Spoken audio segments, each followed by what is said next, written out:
নমস্কার বন্ধুরা, Priyanka's bright story চ্যানেলের আরেকটি দারুণ স্বাদের রেসিপিতে সকলকে স্বাগত জানাই।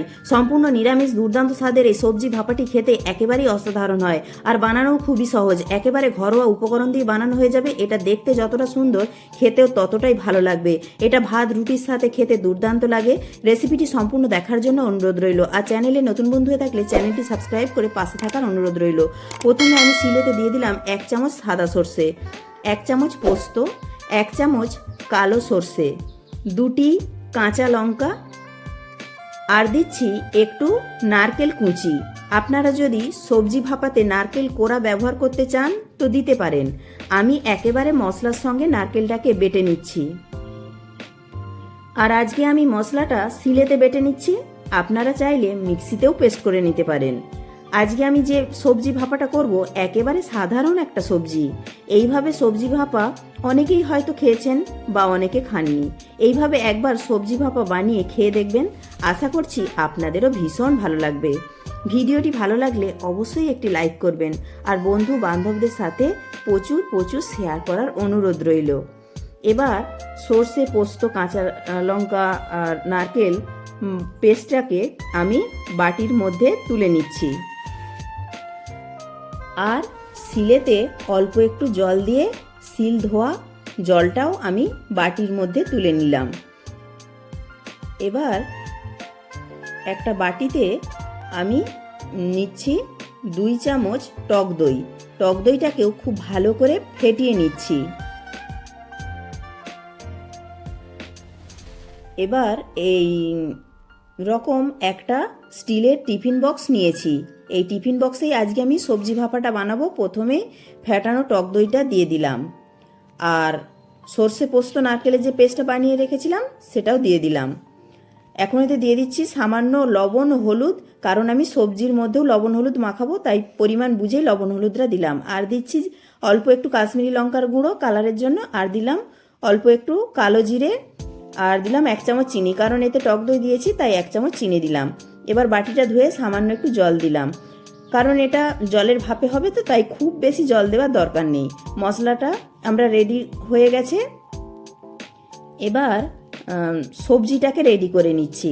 তার জন্য একটা বেগুন নিয়েছি, বেগুনটাকে লম্বা লম্বাভাবে কেটে ধুয়ে নিয়েছি। আজকে আমি বানাবো সম্পূর্ণ নিরামিষ বেগুন ভাপা। তার জন্য এই রকম একটা নরম কচি বেগুন নিয়েছি। বেগুনের অনেক রেসিপি তো খেয়েছেন, কিন্তু এইভাবে একবার বেগুন ভাপা খেয়ে দেখবেন। আশা করছি আপনাদেরও এই বেগুন ভাপা রেসিপিটি খুব ভালো লাগবে। এখন আমি অল্প একটু লবণ, হলুদ বেগুনের গায়ে মাখিয়ে নিচ্ছি। এবার এদিকে একটা ফ্রাইং প্যান 2 চামচ সর্ষের তেল খুব ভালো করে গরম করে নিয়েছি। এবার গ্যাসের ফ্লেমটা মিডিয়ামে রেখে বেগুনটাকে তেলের মধ্যে দিয়ে সঙ্গে সঙ্গেই ঢাকা দিয়ে দিয়েছি 1 সেকেন্ডের জন্য।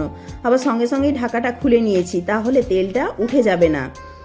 আর গ্যাসের ফ্লেমটা মিডিয়ামে রেখেই এইভাবে উল্টে পাল্টে ভাজা ভাজা করে নিচ্ছি। এইভাবে হালকা একটু ভেজে নিয়ে ভাপাটা করলে খেতে বেশি ভালো হয়। তবে আপনারা চাইলে বেগুনটা না ভেজেও করতে পারেন, তবে আমার মনে হয় একটু ভেজে নিয়ে বেগুন ভাপাটা করলে খেতে বেশি ভালো লাগবে। আমি নিরামিষ দিনে প্রায়ই এই বেগুন ভাপাটা বানাই। এটা ভাত বা রুটি দিয়ে দারুণ লাগে খেতে।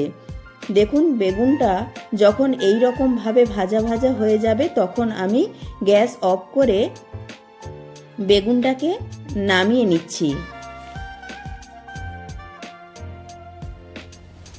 এর থেকে আর বেশি ভাজার দরকার নেই। এবার যে টিফিন বক্সটার মধ্যে আমি মশলাটা রেডি করে রেখেছিলাম, বেগুন ভাজা তেল সমেত বেগুনটাকে সেই বক্সের মধ্যে দিয়ে দিলাম। ভিডিওটি ভালো লাগলে অবশ্যই একটি লাইক করবেন, আর বন্ধু বান্ধবদের সাথে প্রচুর প্রচুর শেয়ার করার অনুরোধ রইল। এবার একটা চামচ দিয়ে মশলাগুলোকে বেগুনের গায়ে মাখিয়ে নিচ্ছি। বেগুনগুলো যাতে ভেঙে না যায় সেদিকে খেয়াল রাখতে হবে। এবার দিচ্ছি একটা মিডিয়াম সাইজের টমেটো, পাতলা স্লাইস করে কাটা। একটু টমেটো দিলে এটা ভাপে হয়ে যাওয়ার পর ভাত বা রুটি দিয়ে খেতে বেশ ভালো লাগবে। আর ঝালের জন্য দিলাম 2টো কাঁচা লঙ্কা কুচি, আর একটু দিলাম ধনে পাতা কুচি। আমি যেমন নারকেলটাকে মশলার সঙ্গে বেটে দিয়েছি, আপনারা নারকেল কোড়া দিতে চাইলে এই সময় দিতে পারেন। আর যেহেতু ভাপাতে একটু সরষের তেল দিলে খেতে ভালো লাগবে, তাই ওপর থেকে 1/2 চামচ সরষের তেল ছড়িয়ে দিলাম। এবার টিফিন বক্সের মুখটা বন্ধ করে দিলাম। এদিকে কড়ায় জল গরম করতে বসিয়ে দিয়েছিলাম, জলটা ফুটে গেছে। এখন টিফিন বক্সটা বসিয়ে দিলাম। এবার ঢাকা দিয়ে দিচ্ছি, গ্যাসের ফ্লেমটা মিডিয়ামে রেখে। এখন এটা ভাপে হতে থাক 6 থেকে 7 মিনিটের জন্য। এবার 6 থেকে 7 মিনিট হয়ে গেছে, ঢাকা খুলে দেখাচ্ছি আর গ্যাসের ফ্লেমটা বন্ধ করে দিলাম। তারপর একটু ঠান্ডা করে নামিয়ে নিয়েছি। এখনও একটু একটু গরম আছে। আমি টিফিন বক্সের মুখটা খুলে দেখাচ্ছি, দেখুন দেখতে কতটা সুন্দর হয়েছে। খুব সাধারণ উপকরণের এই বেগুন ভাপা রেসিপিটি খেতে দুর্দান্ত হয়। এইভাবে বেগুন ভাপা বানিয়ে খেয়ে দেখবেন, আর কেমন লাগলো খেতে কমেন্টে জানাতে ভুলবেন না। আর চ্যানেলে নতুন বন্ধু হয়ে থাকলে চ্যানেলটি সাবস্ক্রাইব করে পাশে থাকা বেল আইকনটি প্রেস করে দেওয়ার অনুরোধ রইল। আর অবশ্যই একটি লাইক করবেন, আর বন্ধু বান্ধবদের সাথে প্রচুর প্রচুর শেয়ার করার অনুরোধ রইল। এতক্ষণ আমার সাথে থাকার জন্য অসংখ্য ধন্যবাদ। প্রত্যেকে ভালো থাকবেন, সুস্থ থাকবেন।